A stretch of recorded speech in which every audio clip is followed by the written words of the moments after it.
Hello and welcome to the Business of the Business podcast. I'm your co-host, JP John Polish, with the two-man power trip. Of course, joining me is my co-host, Mr. Trump Mania, Mr. Wizard, Mr. Lavi Margolin. Lavi, how you doing today, sir?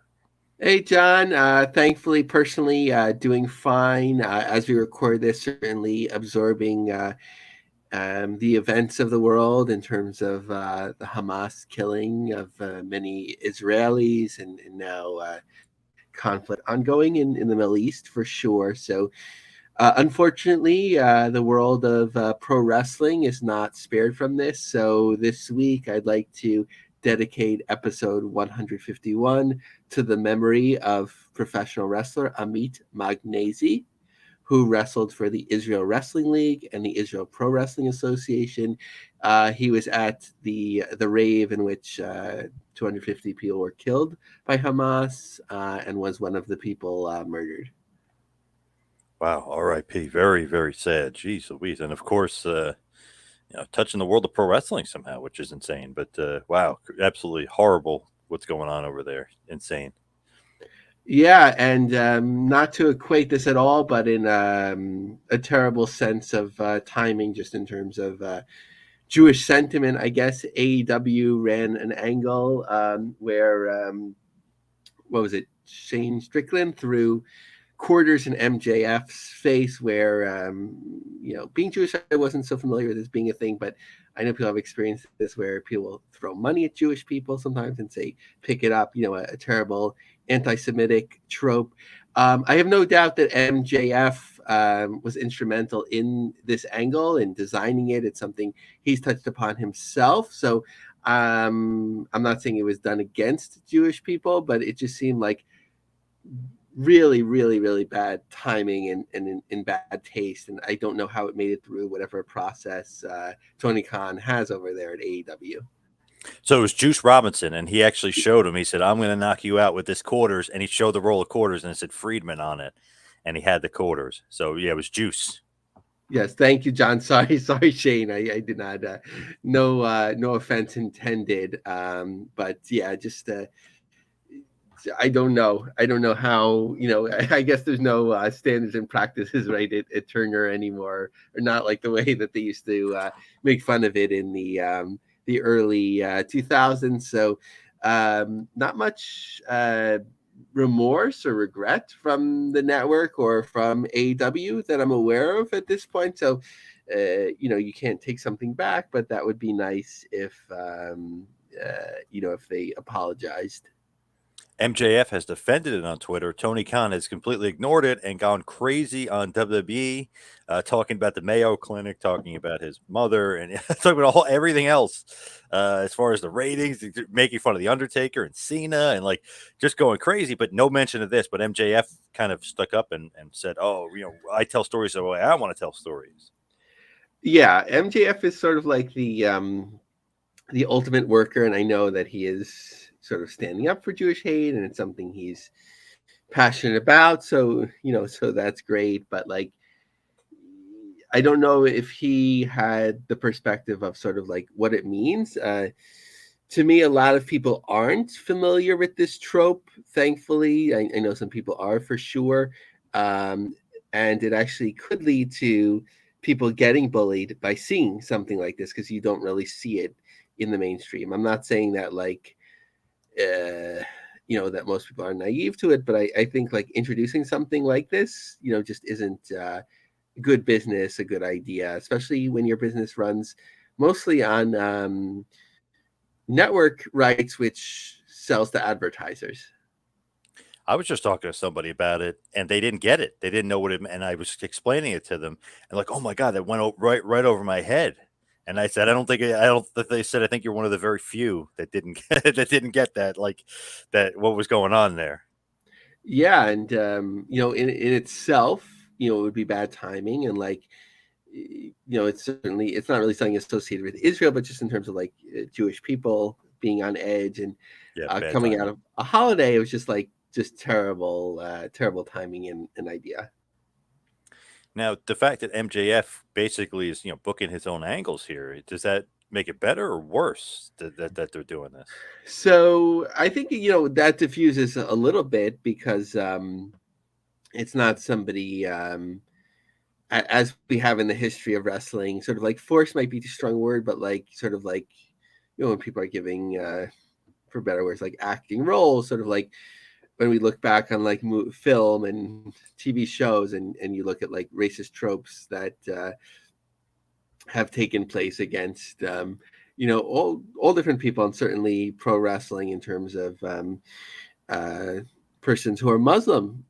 Up until just the last few years, if you were identifiably Muslim, it was like you were a bad guy. And, we have the history of the Sheik and the Iron Sheik and all of that. And it really explored out of itself, right? Like by 2005, where they had the Undertaker beheading angle. And then like they realized, like, okay, we can't, act like we're in the 1950s or 60s anymore. And like that stopped. And now you do have Muslim wrestlers that sort of like where it's like treated more with respect, or at least just like it's not the the identifying portion of of who they are. So the fact that he thought this was a good angle, sometimes it's sort of like that crossover between like what's okay in pro wrestling versus what's okay in like other forms of media, right? Like where we hear like angles, if there's like a knife or a gun in pro wrestling, like you can't do that. Whereas other people say like in a movie you could do that, and like it's clear that they're the bad person. I don't think it translates exactly the same way it does in to pro wrestling. Agree, totally agree. So it just seems like I don't know with the ratings for the Tuesday Night Wars, it just seemed like a lot of negativity coming out of AEW rather than positivity after the Tuesday Night Wars. I know they got killed or whatever in the ratings, they got Trump, but it just felt like a lot of sentiment was like, "Oh man, why'd they do that angle? Like that's controversial." Didn't seem like a lot of positives coming out of the AEW Dynamite. Like at first, before people seem to absorb the angle, like what I was I had intentions of sort of like watching both late night on Tuesday, didn't get a chance to watch any of either, and now sort of bad taste in my mouth from what I've heard about AEW, that sort of don't want to watch it anymore. Maybe it would have been most enjoyable sort of like doing that, like flipping back and forth. Raw Nitro style, yeah. Yeah, so but like at first it seemed like people were like the wrestling fans win and so on, and then like as news came out about that, um the general booking, and then certainly the ratings, where you to me, and I think we talked about this last week, you sort of have to expect that whoever's established on the night like is going to be the one that has the advantage, no matter like how much one group or the other Yep. pushes things. So the fact that they did 600,000, I think, is a disappointing number, but the fact that they lost, isn't as surprising. And WWE has been hotshotting NXT now, uh, probably smartly, right? Like as they're in deal negotiations, they can always Yep. like compare it to like previous year. We're up, whatever it is, 40%, and this is our third brand now. And like I mentioned, the day may be coming not only where SmackDown becomes 3 hours, but probably not in the next rights fee. But I think like eventually NXT will be 3 hours as well. Wow, really? Damn, that would be maybe a little too much wrestling. I think it's sort of like economies of scale, right? Like you're already, if you're a network, you have the 2 hours, you seemingly are happy with the rating. So like how much would it, cost to get the extra third hour? And then for WWE, it's sort of like that's fine at that moment. And then next time you negotiate, then you have like another hour to bring to the table, 9 hours of like first run, sort of like top programming, I guess, depending on how you define it. When you look at it, WWE, will they be getting more money, less money, same money? So thus far, right, SmackDown was like was the multiple, right? So that Yep. that was an increase. Yep. To USA was a bit of a surprise, the fact that it won't be on a network anymore and so on. So like, so they got to win.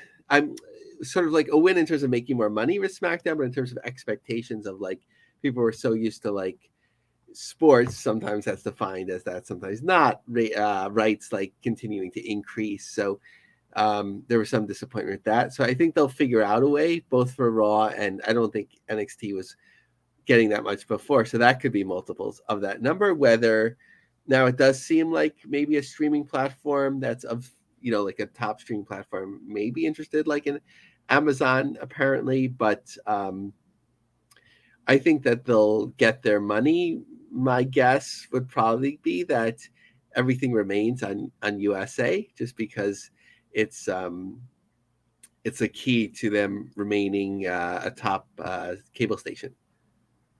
And Peacock doing the PLEs, if you will, the premium live events is key, and obviously helps Peacock tremendously.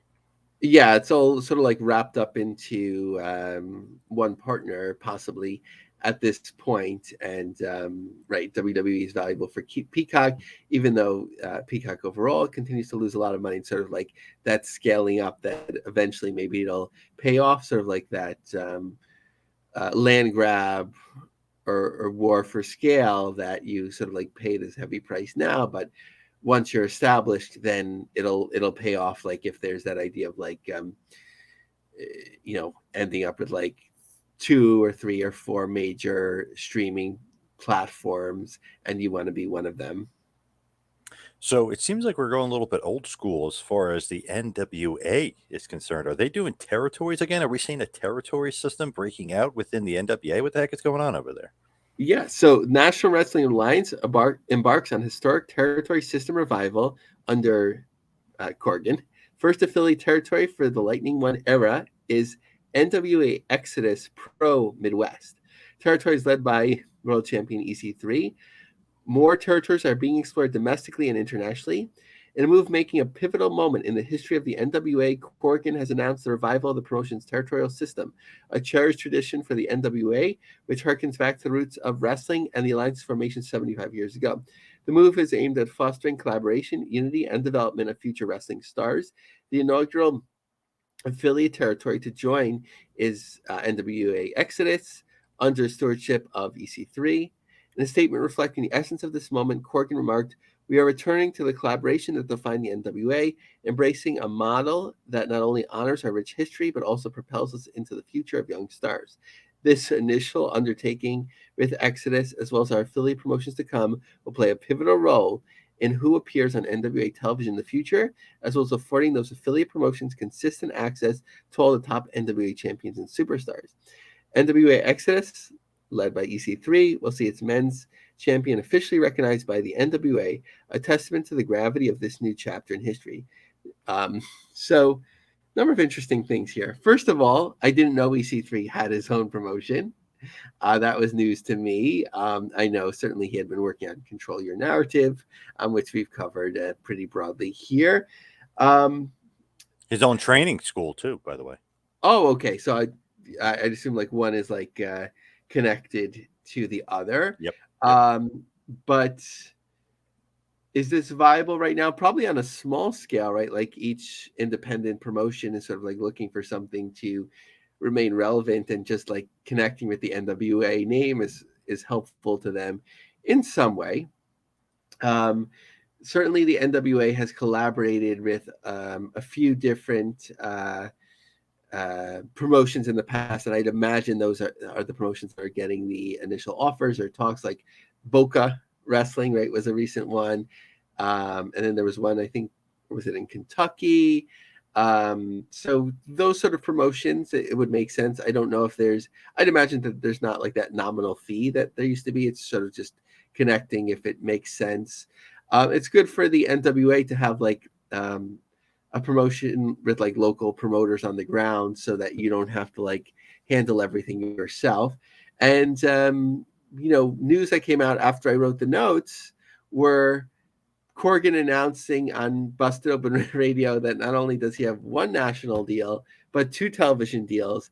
And I'm not sure if one or both of them are described as top 20 networks. So I'm not sure what that means. Sometimes when I hear like a scale of two networks, like I think like if it was such a good deal, maybe you would like concentrate on one. Sometimes you don't want to close the door on something, but um, I'm curious. I know Billy Corgan can call any network and get a meeting. Everyone, be curious to meet like the lead of the Smashing Pumpkins, but it's never really led to much in terms of mainstream exposure besides like articles. Um, so very curious about that. Also, what's interesting is that whoever becomes the NWA champion, they seem to have like this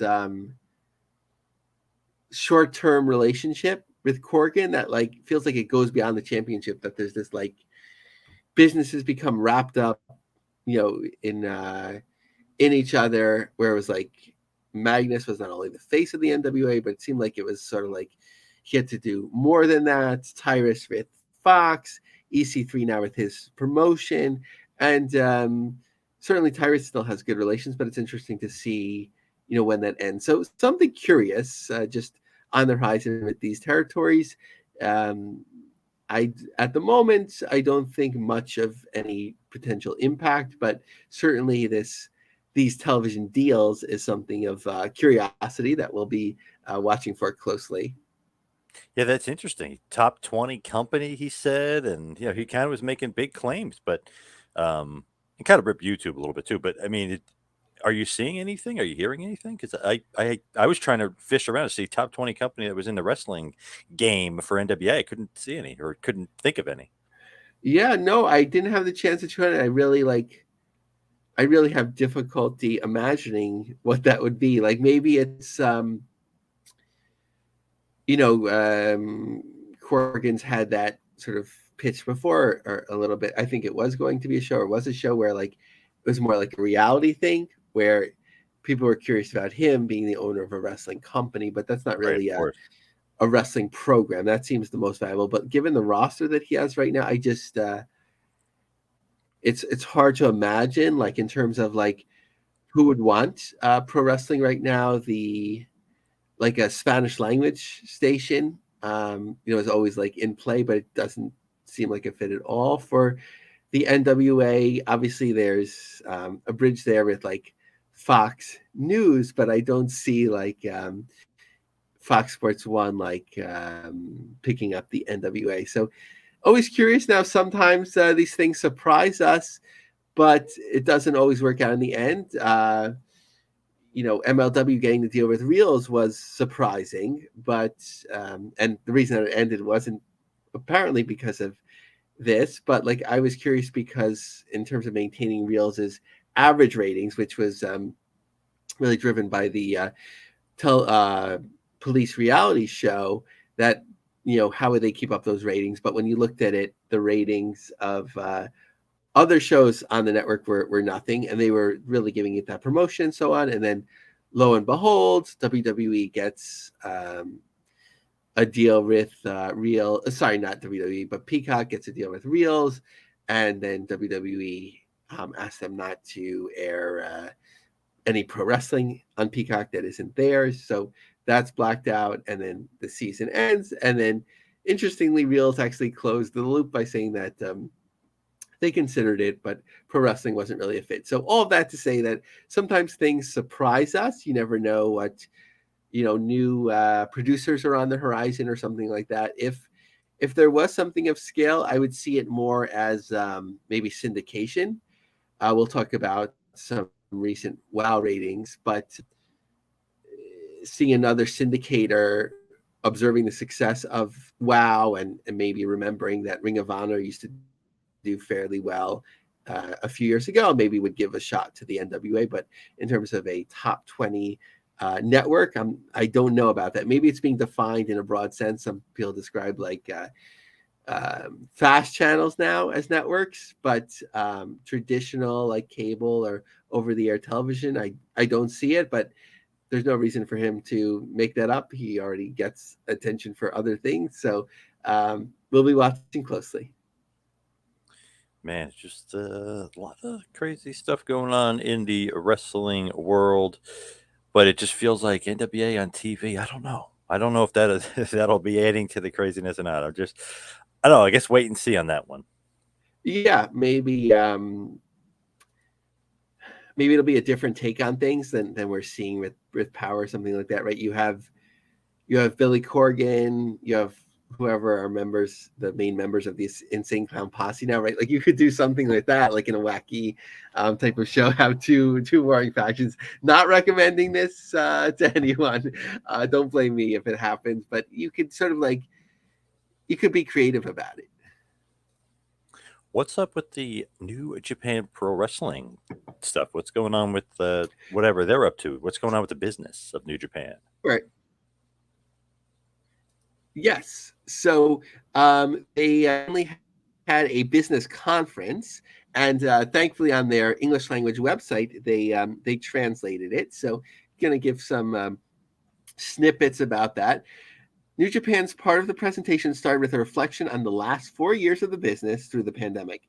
Peak revenue levels in 2019 saw the lion's share of 5.4 billion yen revenues coming in venue sales, such as tickets and in person merchandise.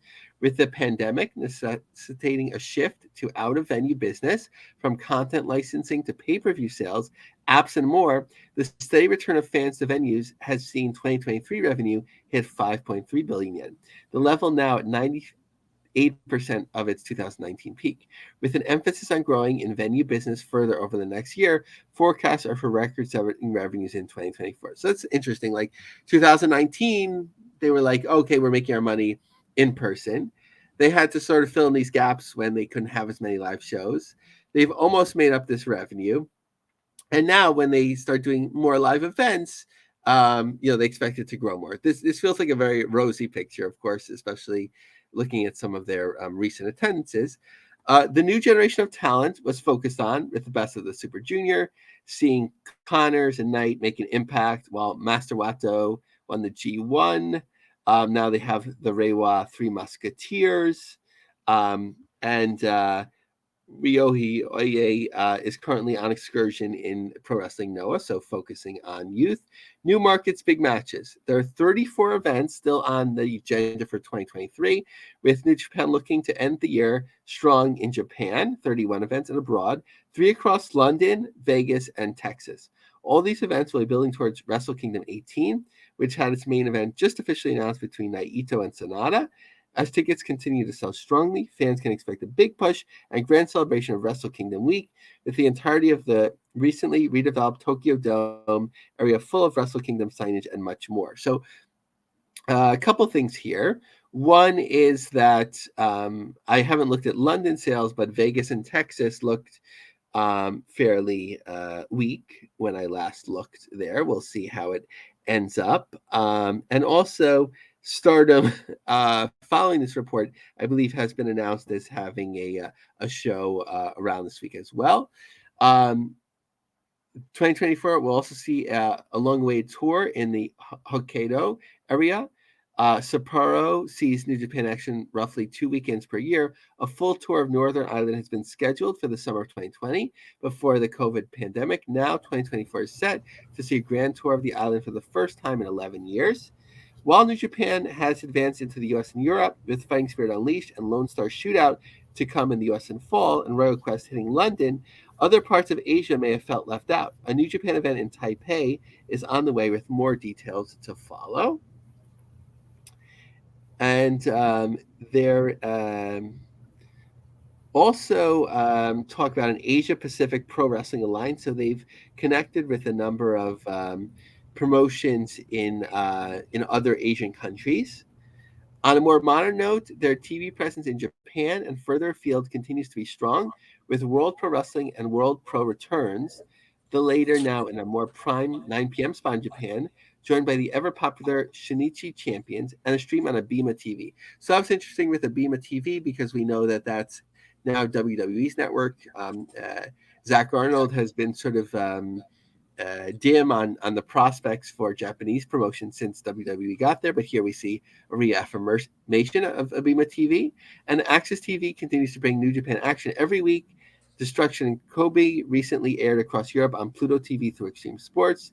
The big news from this segment was announcement of November 9th launch date for the renewed New Japan World Service, complete with different apps and streams. With New Japan, are they stronger than ever or weaker than ever? I mean, what's going on with them? It feels like they might be weak right now.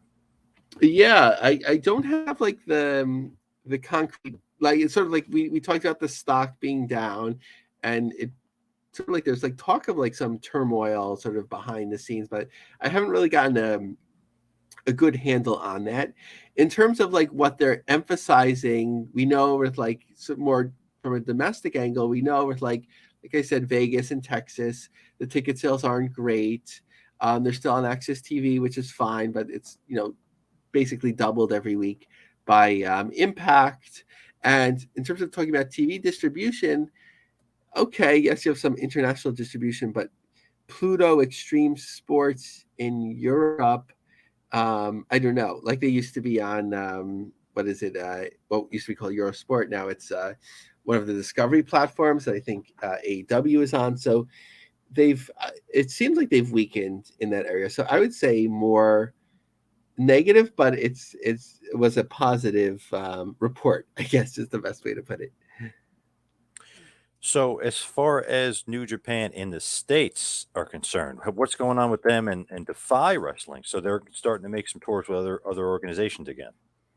Yeah, so we see like a changing landscape in terms of being able to book talent, which we've talked about. Defy had been reliant on some of the AEW talent, like Eddie Kingston and John Moxley at certain points. So Defy, in terms of being in Washington State, geographically is best positioned to work with New Japan in terms of flights and logistics, whereas coming across to New York or the East Coast is a whole different story. So, in an extremely rare appearance outside of New Japan, reigning heavyweight champion Sonata faces Sothiera Cody Chun. I think if they can keep up getting you know champions or even unique talents from New Japan, I think that's a good angle for Defy to have. They've been building this relationship for quite a while, and it just makes the most sense of anyone that's working with New Japan right now. Sonata, that's a good one. Rare appearance from the IWGP World Heavyweight Champion there for Defy Wrestling. Good get, if you will. Yeah, and it's sort of like if the finances make sense, it's an easy win because Defy usually sells out Washington Hall, but it gives them more attention and flavor for their different streaming services and so on. And for New Japan, it's something that's whatever they get like a booking fee or whatever. It also gives them visibility foothold in a promotion that people pay attention to. What about WOW, the Women of Wrestling? What's going on with them? Seems like decent numbers following them around. Yeah, so Brandon, of course, of WrestleNomics gets these numbers and shares them when they're available. It's syndication just takes a while generally to report, so you can't do like a weekly comparisons, but the numbers tend to like move around a lot. So um, one week they had done 428,000 in August and a point one in 18 to 49. And, again, it's apples to oranges, but that was sort of something that I was looking for. They did beat AW Rampage that week. So it's not an ongoing thing, a one off type of thing. But interesting to note that their ratings in a different manner aren't so far off from some of the ratings that the second biggest US promotion is doing right now. So especially with the second season renewal, I did one of the things that we had talked about was looking at like did they migrate to like better time slots or stations. It seemed like they stayed where they are, which is working for them, and they're now several weeks into their second season, and it seems like it's continuing to go well. Man, the some of the numbers that you see from WOW is, Impact and other companies would kind of kill for those type of numbers, right? Yeah, I think each platform has its own viability. Now, in terms of like being a big money maker, from what I can gather, just speculation, that this syndication maybe something where it's like a revenue split or something like that, where you get, you work with the distributor, and then based on the advertising sales that they get, you split that, or maybe you get a modest fee and then get a percentage of the ad sales, or maybe it's straight up. But it's not a huge money maker in itself, but it's certainly, if you budget correctly and plan and know what you're going, sort of have an idea of what you may be able to get, that it's viable and you can do some pretty good ratings relatively. When you look at it, though, it's like, wow, like syndication could be for some wrestling companies could be the way to go. I mean, that might be the way to secure some more ratings for some people. Yeah, I mean, AEW, obviously they, there's always talk of this gigantic deal with Discovery, Time Warner, but in terms of like reaching new audiences, like I think syndication would be helpful for them, even if it's like a repackaging of content, and like a clip show, or just whatever rights that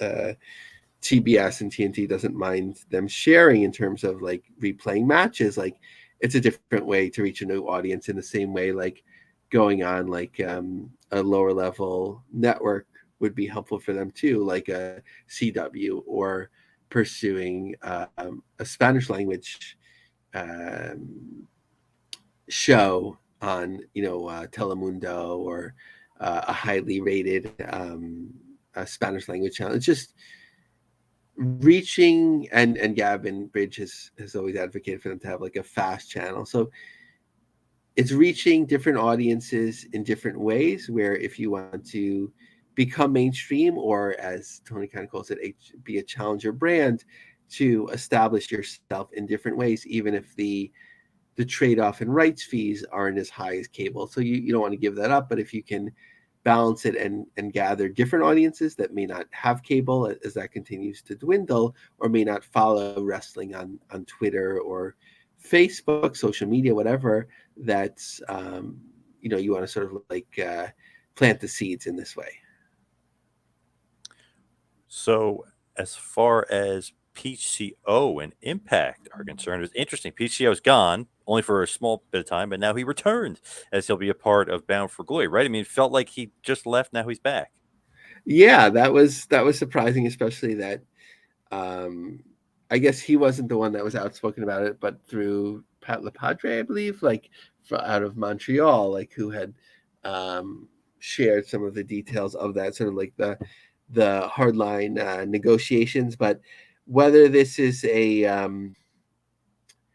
one off, which as a free agent would make sense for him, or if he's re-upped with them, he'll be at Bound for Glory. Is Rhino a regular now of Impact Wrestling, or do you think this Yeah, is like a one yeah. off? Okay. No, he's a regular. Okay. I wasn't sure. Sometimes I see his name, sometimes not. But yeah, maybe if everyone else is a regular, maybe he's now back with them. And he's one of my favorites, candidly. Hopefully he got the deal he was expecting. PCO is back just like that. What's going on with WLW World League Wrestling? Yeah, so we used to hear a lot more about them. What was it, 25, somewhere between 20 and 25 years ago, certainly with Harley Race, at the helm. His son, I believe, Leland, has been running the company certainly since he passed away, and they'll be at a more high profile venue for them, I guess.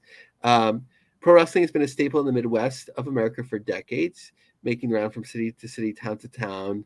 A generation of families have been going live events for decades, including Fort Scott, Kansas, on Saturday, October 21st. The first wrestling event to take place in decades will be held at the historic Memorial Hall. Harley Race's WLW is coming to town, and when people hear the name Harley Race, they know there's a level of quality. Today, the promotion is as strong as ever, and is looking forward to coming to Memorial Hall. Wrestling fans are in for a treat come October 21st, said Leland Race. It's been close to 40 years since wrestling has been at Memorial Hall, and we're looking forward to showing up and showing out. Matches to take place include World Heavyweight Champion Superstar Steve defending against Ben Trust. Leland Rice and Kamara Jackson defending their championships against the Premier. Other wrestlers include Moses the Deliverer, I love that name, Raheem De La Suede, Kenny Alfonso, Aiden Riley, and more. The show will be taped for the World League Wrestling flagship television program Showdown. That currently airs in 15 markets across America, including St. Louis, Columbia, Dallas, New York. That's I could give some context that Indianapolis and many more. Uh, so WLW airs on Intrigue TV, which is low power television, and they have a station near Poughkeepsie, New York. So, like, if you think of broadly the New York market and the wind is blowing the right way with your receiver, maybe you would pick it up. Probably not in New York proper, but I can understand the New York market. And it's good to emphasize that. But I love to see wrestling returning to like venues that are and towns that haven't been run in a long time. Yes, me too. I love when that happens. Or I also love when wrestling gets sponsored by nursing homes. That's pretty crazy. Yeah, so I'm probably the only one, maybe people that are reading in the local paper where this has been happening, and but in Sacramento. But this is the third article that I'm seeing about it over about a year. So seeing that this is a regular territory stop, I guess. Well, hundreds of residents walk through the streets of Woodland Saturday morning, peering into some of the most historic houses the city has to offer, such as Gable Mansion. There's a great chance they heard a litany of body slams, chops to the chest, and screams out in front of Woodland Skilled Nursing. As part of their take on Woodland's 34th annual Stroll Through History event, Woodland Skilled Nursing hosted Sacramento's longest running wrestling company, Supreme, for the second year in a row out on the front lawn for Suplex Through History 2. From 10 to 12:30, a half dozen matches and a battle royale caught and held the attention of the nursing center residents, community members who had this event circled on their calendar, and anyone else lucky enough to walk or drive by. I had a blast. I really did, said activities director Jake Singh. The residents have been pumped up for this for the past few weeks. One resident had a flyer by her bed mentioning she could not wait until today. Singh, who goes by the name Bollywood billionaire RJ Singh, I love that name also, in the ring, joined dozens of other performers for the show. Singh mentioned he's been involved with pro wrestling for over 10 years and was very thankful for the turnout of everyone involved. He decided another round of suplexes and frog splashes was better suited for his residents than traditional stroll through history activities. Wrestling is an intricate family and we have each other's backs. I feel very blessed and thankful that the wrestlers would come out to entertain the community. When have you ever heard of wrestling in a hospital? Our residents were very thankful for it. I also like that the residents were able to differentiate between Zake Singh, the activities director, and RJ Singh, the evil heel manager. So, yeah, so it's kind of fun, like how wrestling travels in unique ways, and usually it is through uh, somebody that works there. Like if you call them to pitch them, somebody probably hang up, but somebody that's a passionate fan where everywhere sort of like has an idea and figures out a way to make it work. Now, that's pretty strange. But what about George Kittle doing pro wrestling apparel? That might be even stranger, although he is a huge fan and obviously that loves doing the Sierra Miedo. Yeah, so when I first saw it, it took me a second to like contextualize. Like, I don't watch the NFL, like so who George Kittle is, and then I remember that there were stories like in San Francisco. I think he's put on like masks. Oh, yeah. Um, Yep. a lot of like so he's working with a company called Chubby's, a lifestyle apparel brand. I'm not familiar with them. Today announced the highly anticipated launch of its second collection with brand ambassador and pro football tight end George Kittle. The fall 23 drop merges Kittle's passion for pro wrestling and Chubby's favorite fall styles. The limited edition collection is a mix of Kittle's favorite colors, catchphrases, and a print that brings ringside entertainment to life, inspired by his personal collection of luchador masks and love of lucha libre. So what was interesting to me also is like, of course, it's an apparel brand that could stand alone, but I'm wondering if this will migrate in any way into, you know, AAA, CMLL has relationships with the NFL, smaller promotions, US promotions, where it'd be pretty cool to have some wrestlers outfitted in Kittle's brand, and maybe you could get some sponsorship money, or more like George Kittle, pretty big star for the NFL on right now. The NFL's best team, the 49ers, can't be anything but a positive as far as promoting wrestling. I think as that's going to get some eyes, but hopefully on the business a little bit. Yeah, it's pretty cool when you have like a mainstream star that like comes out with that. Many professional athletes, especially in like the big three or big four sports, are big pro wrestling fans. It's just like whether they want to share that and how and whatever. Like, although there was that one awkward time where the Undertaker wanted to get a picture with who was it? LeBron James, and LeBron didn't want to like take a picture with him. Which is funny because LeBron James ripped off the Ultimate Warrior. If you've seen some of his shirts, he literally has a Warrior logo on his shirt. So very, very weird. He's stealing from them, but won't take a picture with the Undertaker. Weird. Weird. Yeah, maybe it was just. So I'm sure he's a fan, but like maybe just for like whatever PR purposes, he just didn't want to get involved in it at that moment. Yep, yep, for sure. What else is going on in the wrestling business? Creepy the Clown? What the heck is this? Yes, so kind of like a you have to you have to Google a picture of this guy. It'll give you nightmares. Um, so I don't mean to laugh because it's actually not a funny story, but it's just so over the top and crazy that I did want to share it. Professional wrestler was arrested this week for fighting an autistic man in a parking lot earlier this summer. Michael R. Kine, 42, hails from Muncie, Indiana. He wrestles professionally as Creepy the Clown and wears a grotesque style ensemble featuring heavy white face makeup, a red nose, and stalks of red hair jutting out from either side of his head, with additional face markings and faux blood splattered outside that appear to draw on the evil clown archetype. So Evil Dawing seems like the nicest guy in the world compared to pictures of this guy. Um, Kine was arrested on Tuesday and booked into the Delaware County Jail on one count of battery of an endangered adult. The underlying incident occurred on the night of August 12th at the Delaware County Fairgrounds, according to court documents and Kine's case obtained. Law enforcement officials say the altercation began when a group of people complained about the alleged victim being loud and boisterous and causing some persons in the area next to him to get angry. Law enforcement said some back and forth name calling ensued. The autistic man was leaving an Indiana powerhouse wrestling show at the fairgrounds when the fracas occurred, according to those court documents. Kine was allegedly leaving as well and elbowed the autistic man in the back of the head, according to police. As the wrestler allegedly struck the autistic man, he allegedly yelled, "You want to call someone a B? Call me a B." After the alleged elbow to the head, the autistic man allegedly responded by punching Kanye in the face with a can of Coca Cola. Document says Kanye was arrested on Tuesday and booked into the Delaware County Fairgrounds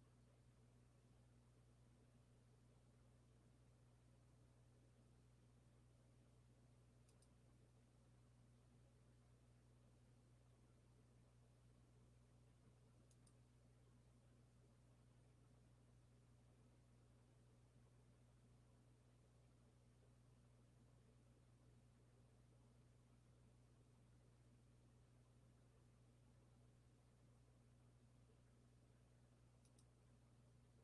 Was standing over an injured autistic man, screaming at him, "Don't call my son a FR." As the alleged triumphant shouting occurred, the witness said they told the clown to stop. In turn, the clown allegedly told the witness, "Just leave." According to documents obtained, the victim's caregiver tried to intervene after things got physical, but was himself repelled and held back by the crowd that amassed to see the show of violence. As a professional wrestler and the autistic man allegedly went at one another, the autistic man's caregiver said someone told him to let them finish the fight. Once the fight was finished, the autistic man suffered a broken nose and several cuts on his face and forehead. According to Delaware County Sheriff's Office, Kine declined being present at the parking lot melee during a conversation. Denied being. It says declined being present. I think they mean denied. Police claim, however, that a representative for Indiana Powerhouse Wrestling said Kine was the man dressed as the clown, and the defendant was barred from working with the company any further due to the parking lot incident. Oh man, horrible, horrible story. Jeez, what a nut this creepy clown is. Yeah, it's just like so crazy, but like it also shows that like working with like a state fairgrounds and whatever, like a lot of times people see like pro wrestling as one thing or another, like it's all bad, and other times like, oh, it's fine. You can do it in a nursing home. You can do it at a middle school. Everything will be fine, and like sometimes it's really not. So you have to know who you're getting involved with. Now that Lucha Libre play over at Goodman Theater, will you be going to that? So this was really interesting as it my feed. I hadn't heard about it, but it looked really cool. Which I'm just going to find the exact information. Where did I put that? Okay, Lucha Teotl. A lucha libre play is now up at the Goodman Theater that celebrates the lively art form and spectacle of Mexican pro wrestling, where technicos and rudos face off in weekly matches, settling old disputes and beating the ever loving stuffing out of one another in the name of family honor. Lucha Teatro opened this past Monday, just in time for National Hispanic Heritage Month, and provides many cultural touchstones both for people celebrating, thanks in part to the exciting program of the Chicago Latino Theaters Alliance. So it's in Chicago. I've never been to Chicago, actually. The cleverly designed set by Ana Luisos in Goodman's smaller Owens Theater provides glitter and pageantry. The Aztec and step pyramid design serves lamb, which is appropriate in a world where Aztec gods are represented by masked wrestlers who enter the ring ornately adorned in sparkly capes and huge feather headdresses, or who otherwise emulate an aspect of Mexican lore. Think of the corn plant or the 400 rabbits of agave spirits. Beyond the flashy costumes and sparkle, high in the corner is the Aztec calendar, which acts as a sort of game clock, keeping everyone on task and focused on honoring the gods and their tradition. So interesting to see further diffusement of lucha libre into American culture, and it looks like a really classy play. When we talk about like the potential for lucha in the U.S., it seems to be a struggle in terms of like straight up live events. But here is another potential example of, um,